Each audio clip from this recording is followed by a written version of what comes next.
Hello guys, welcome back to Enable Website Design. In this video, I will show you to use and set global typography options in your Divi WordPress website. Here you can go to Theme Customizer,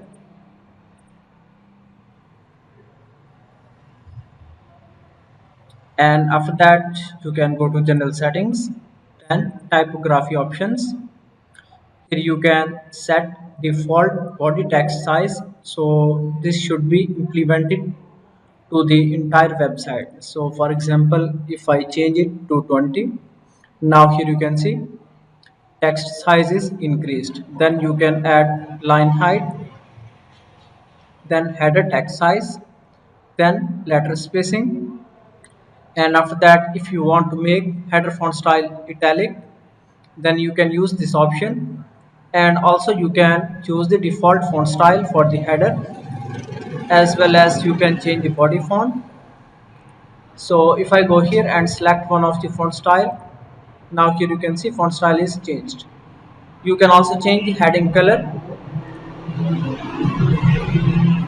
After that you can also change the link color to anyone.